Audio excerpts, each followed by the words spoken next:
Before I start speaking on the topic how to achieve your dream, I think it's important that you know something about me. Okay.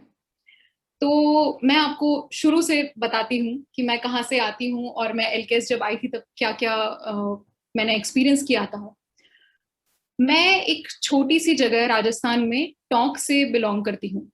Tonk आप में से कुछ लोग जो राजस्थान के हैं वो जानते होंगे। It's a small town near Jaipur, जहाँ पे बहुत अच्छे उस समय जब मैं छोटी थी तब इतने अच्छे वहाँ स्कूल्स नहीं होते थे।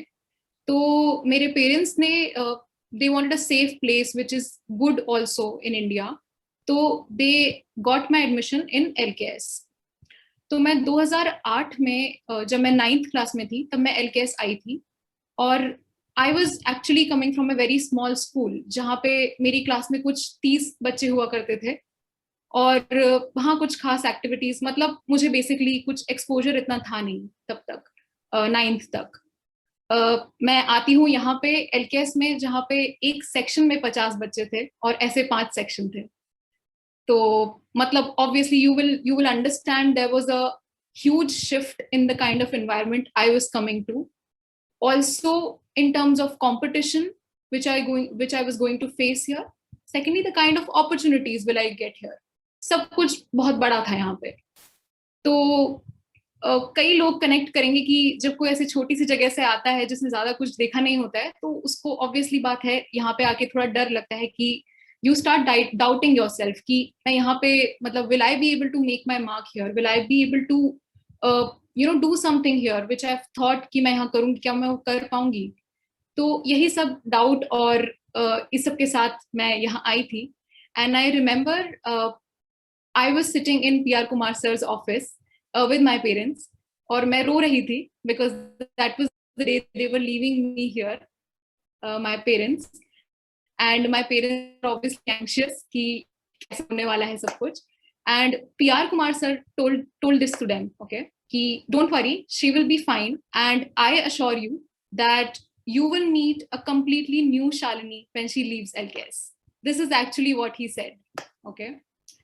ये सब हुआ और मेरे पेरेंट्स ने मुझे छोड़ा और वो लोग चले गए। फर्स्ट डे स्कूल पहुंची मैं और I saw the big classroom 9th wide, okay. I entered and I was sitting on the second row. I really distinctly remember this. I was sitting on the second row and class teacher Surendra sir थे, maths का class था। तो class शुरू हुई and I realise that मुझे board पे जो लिख रहे हैं वो कुछ दिख नहीं रहा है सेकंड रो से। तो मैथ्स की क्लास थी, उसमें कोई लिख रहा है बोर्ड पे and I can't see it, and it's a big problem, right. Obviously I won't understand things. तो ऐसे हुआ, पूरा दिन निकला। I thought this can't work. So 2-4 दिन निकाले, फिर आई थॉट कि I have to do something about it. किसी को मेरे बिना बोले समझ में नहीं आएगा, so actually I have to tell this to somebody who can help me. I went up to Joshi sir and I asked him कि सर मेरी सीट आप फर्स्ट रो में शिफ्ट कर सकते हैं, मुझे पीछे से दिखता नहीं है। तो ही सेड हाँ no problem, obviously we can do it. So उन्होंने मुझे क्लास में आके फर्स्ट रो में बिठाया। अब प्रॉब्लम ये थी कि मुझे फर्स्ट रो से भी कुछ नहीं दिख रहा था। Basically I have a I disorder since birth, and because of that even with specs my I site is really low. तो उसके वजह से मैं कुछ भी कर लूं, मेरे को आगे वाली बेंच से भी से कुछ नहीं रहा था। कुछ निकलते जा रहे थे and things were going out of my hand because I came here because it was a better opportunity, better educational opportunity. और मैं वो अपने सॉर्ट ऑफ जो मैं सोच के आई थी वो मैं कर नहीं पा रही थी। तो मुझे लगा कि इसके बारे में मुझे कुछ करना पड़ेगा। And I was very under confident. तो मैं सोच के डिप्रेस्ड होती थी या बहुत मुझे बुरा लगता था कि कैसे होगा, कैसे मैं कोप अप करूंगी। फिर I thought about this, okay. Can you hear me? I saw some network issue at my end. बहुत हल्की प्रॉब्लम आ रही है लेकिन तुम सुनाई दे रही हो एकदम अच्छे से। ठीक है।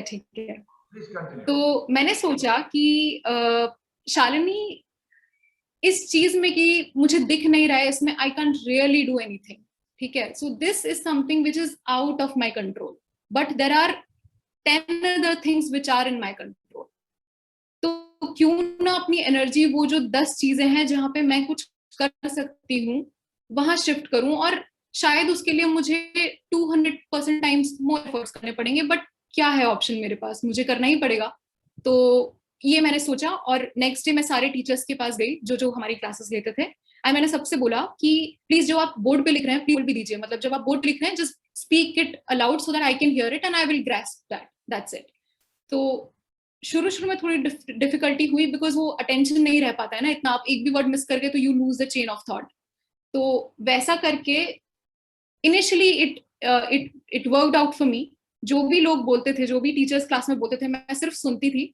और कई बार ऐसा होता था कि कुछ कुछ समझा दिया, वो मुझे समझ में नहीं आया, बट मैं वो जैसे जैसे समझ में आया वो मैं लिख देती थी। जो भी बोला I use to write it down in my copy and I use to go back to house and try to make sense of it. तो ऐसे करके दिन में जो स्पोर्ट्स टाइम से पहले एक 1.5 घंटे का रेस्ट टाइम होता है, I did not use to sleep in that time because I use to think यार यही टाइम है, इसमें लेट्स आउट की क्या बोला क्लास में। So that way it became better for me.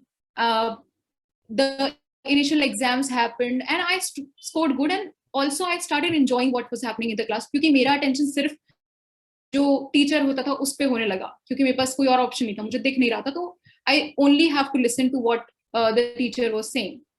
तो ऐसे करके चीजें सॉर्ट हो गई, मतलब ये थोड़ी पढ़ाई मेरे हाथ में आने लगी। ये चीज मैं आपको इसलिए बताना चाहती हूँ कि हर सिचुएशन में there will be element which you can not control, कितना भी आप कर लें विच विल बी out of your control area.